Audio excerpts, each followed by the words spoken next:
Next contestant Lahore سے ہوں گے ہمارے ساتھ، نام ہے ان کا عتیق رضا۔ عتیق رضا بسم اللہ کیجئے، سنائیے جی ہمیں آپ۔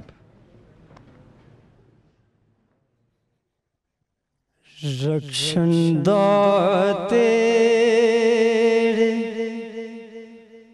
حسن سے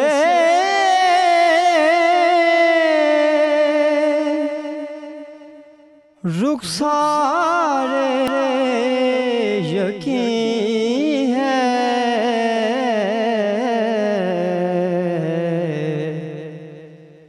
رخشندہ تیرے حسن سے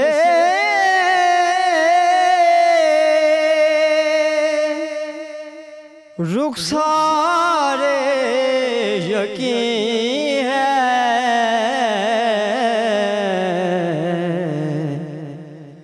تابندہ تیرے عشق سے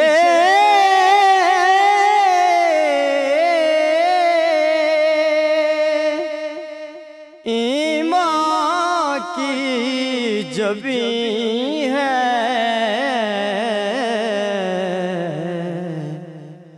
تابندہ تیرے عشق سے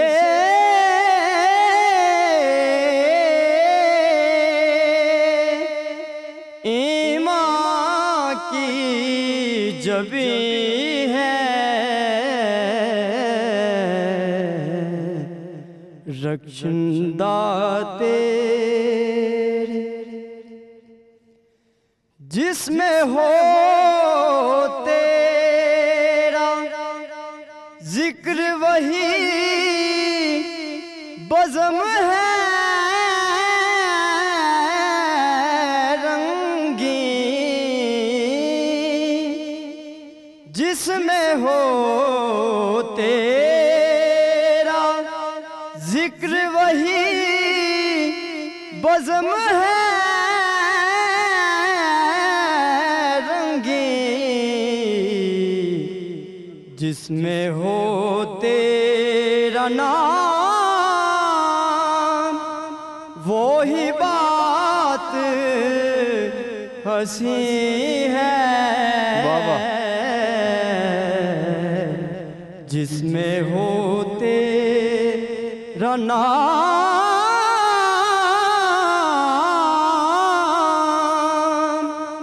وہی بات ہنسی ہے،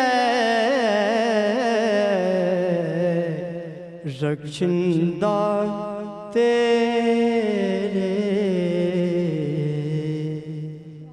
سبحان اللہ، ماشاءاللہ، بہت خوب۔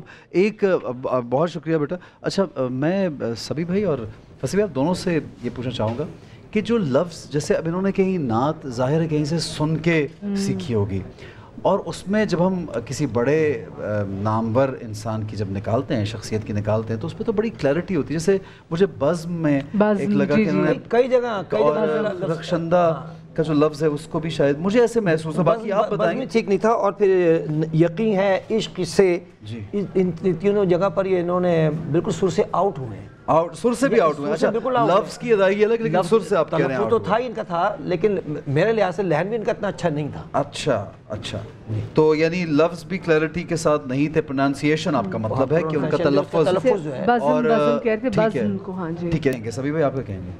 عتیق رضا پڑھنے والے تو بہت اچھے ہیں، اس لیے کہ بڑا رسک لیا انہوں نے اس کمپوزیشن کو پڑھنے کا۔ جی ہاں، مشکل یہ آسان کام نہیں تھا کہ لفظ کو ٹھہرانا، اس کے دو حصے کرنا مصرے کے، اور اس کے بعد اس کو جمانا۔